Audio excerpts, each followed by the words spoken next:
Good morning, my dear students. Today we are going to start Unit 3 in your book, Hello Book, for First Secondary. What is our unit about? It's about improving lives. We have here Charles Dickens. In fact, he was one of the famous novelists and social critics in the Victorian age. He wrote a lot of books and novels to talk about his society at that time. We have two main objectives. First one, an extract from David Copperfield, one of the best novels for Charles Dickens. The second one, talking about the grammar. Let's move to this. I want you here to have a look or to do a research about this character. This is David Copperfield, and in fact, this is one of the best novels for Charles Dickens. I want you to search and to surf the net, to search for the following points. Number one, I want you to give me an idea about the main characters of the book. The main character's name is David Copperfield. I want you to talk about his life or to know about his life before, while, and after his work in a factory. To the end of the story, and what did you learn from this story? So this will be your task or assignment this day. Here, let's move to the vocabulary or the new words of the unit. I have number one, culture. What do you mean by culture? Culture, the beliefs and traditions of a group of people, like Egypt, for example. Each nation has its own culture. For example, we are all proud of the ancient Egyptian culture, the pyramids, the Great Sphinx, and so on. So this is our culture, or this is our heritage. Number two, debt. El B here is silent. We call it debt. What do you mean? Money you must give back to someone. For example, you borrow some money from someone and you have to pay because it's a debt. And money you receive for doing work. For example, I'm a teacher. I work in the MSc, so I earn my money. This is because of my job. Something I pay because of doing a service. So this is earn. Food bank, a place where people collect food to give to others, especially in Ramadan. For example, we used to have lots and lots of donations, and the food bank is responsible for this, to give food to the poor. Or have an obligation to pay or repay something, especially money, in return for something received. For example, I borrow from someone, so I owe him money. I have to pay this. Plump, slightly fat in a nice way, to be chubby. She is a plump little girl, to be a little bit chubby, to be lovely, to be very nice and beautiful. This is the word or the meaning of the word plump. Okay, now let's move to the expressions and idioms of this unit. Number one, in association with. It means what? To be in connection with, or associated with. Example, overweight is associated with health problems. Whenever you are overweighted, of course, this is associated with health problems. Disabled children having a disability. They can't walk, they can't talk, so they are disabled children. Earn. Earn here, it collocates with earn money, earn respect, earn reputation, earn a living, or earn a fortune. Earner, it's a noun. Where earnings, again, it's a noun. My father's earnings are what we live on. Work for, work in, and work with. Work for example, when I say I work for the MSE, so I am an employee here in this place or in this school. Work in, to work in an industry. For example, I work in fabrics, right? This is my branch. Work with, to work with someone. Have you any experiences with in working with disabled children, for example? Clear the debts, pay off debts, service a debt. What do you mean? Clear a debt and pay off debts, it means to pay all your debts. Service a debt, to pay the interest for what you have taken before. Get, fall, run into debt. I can say I get into debt, I fall into debt, I run into debt. So the three words or the three verbs can come with the word debt. Indebted to. He is indebted to the bank. It means that what? It means that he has some money to be paid for the bank. Go to, send to, put in, be released from, we get out of prison. Here, the main word for me is prison. I can use with this word lots and lots of things. I can say go to prison. For example, the criminal went to prison last year. Sent to prison. He was sent to prison. Put in prison. Be released from prison or get out of prison, to set free. At the end, I have a prison sentence. It's according to a punishment. Punishment, and you have to stay in prison for some time because of your crime. So this is called a prison sentence. Now let's move to one of the most important things, of course, the grammar corner or the grammar section. My grammar today is about the present perfect. And again, this is not new. It's not a new lesson. If you want to talk about the usage of the present perfect, we can say that the present perfect, in fact, is a link between the present and the past. If we make a line like this, we are going to say that the present perfect is in the middle. It belongs to the present and to the past. Right?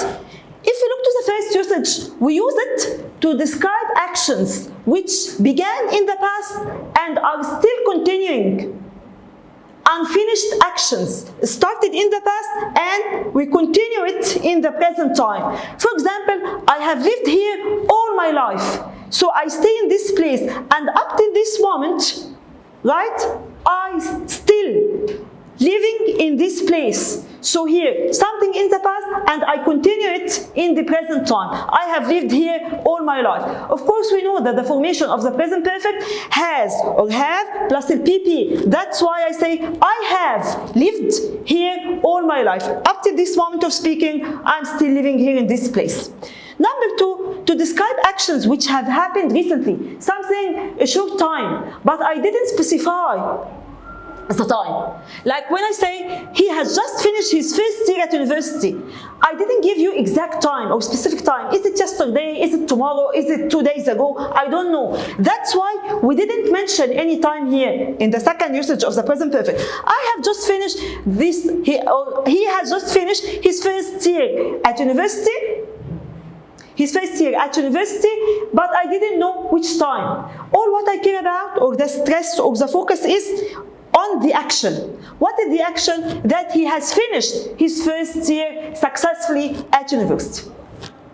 Number three, I can use the present perfect with some words like never, ever, since, for, to describe experiences. Right? Ever can be used in, never of course for the negative, wherever it can be used for the questions. And since to describe experiences, your experiences in life. And again, I didn't mention or I didn't specify time. It's the first time I have ever spent the summer holiday abroad. Did I give you here or did we mention any time here like the past simple tense? No, we didn't.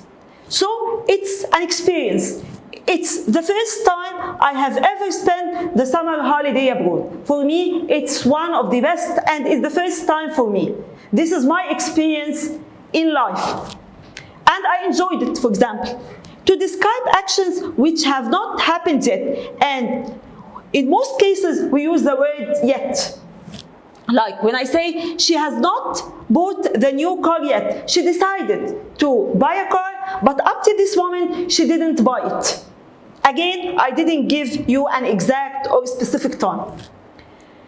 To describe actions that happened in the past and have an effect up to this moment. Now, for example, when I say to you, take care, I have painted the wall. It means what to the listener? It means that the wall is wet. So stay away from it. Don't come near because it is painted, it is wet.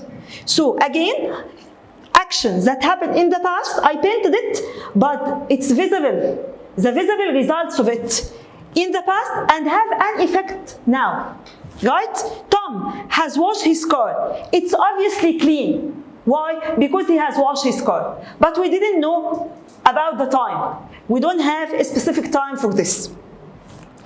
If you want to have some practice to try what we have taken, again, complete the sentences with the past simple or the present perfect. Right? Look at number one. I read this book many times. Right? if you look at this, try to go to the usages. It's one of the experiences. For example, I read this book many times. Did I give you a specified time? Did I specify the time? No, I didn't. So in this case, I'm going to use the present perfect. So I will say, I have read.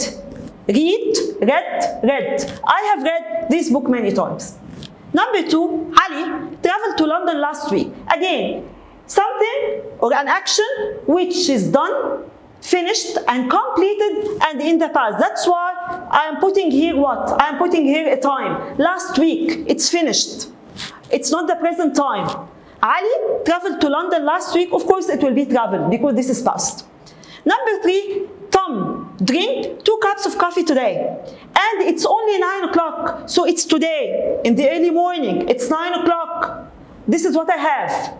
Right? So I will say Tom has drunk 2 cups of coffee today and it's only 9 o'clock. We still have a long day. Number 4, my uncle stayed in Luxor since his childhood. Of course, this is his childhood. He stayed in this place and I think, according to the listener, that he's still living there. Right? To the present time. My uncle has stayed in Luxor since his childhood. Number 5, Rami and Sami hear that song for the first time in 2019. Okay, look, Rami and Sami hear that song for the first time in 2019 again. It can be flasher to you, or it can be a guide. 2019, and now we are in 2020. So this is a last experience, finished, done, and finished and completed. So in this case, I'm going to use the past simple tense. Rami and Sami heard that song for the first time in 2019. Number 6, Tariq is still waiting for the bus because it not arrived yet. Again, look, the word yet. Right? So of course, in this case, I'm going to use the present perfect, and the word yet, take care or pay attention to this, it's a negative word. So in this case, I'm going to put the word not. I'm going to make the negative form. Tariq is still waiting for the bus because it hasn't arrived yet. So the word yet here, it's an implication, or it gives you a light or something to let you know that in this case, I'm going to use the negative form. Number 7, Sarah never read a book by Dickens, but she wants to. Never again, it's one of the words. I can use it in the present simple, or I can use it in the present perfect. But here, according to the context, or according to the sentence, I know that she has never read it before. This will be her first experience in life to read something for Dickens, and she wants to do so. Now, let us move to one of the most important parts in your year, translation.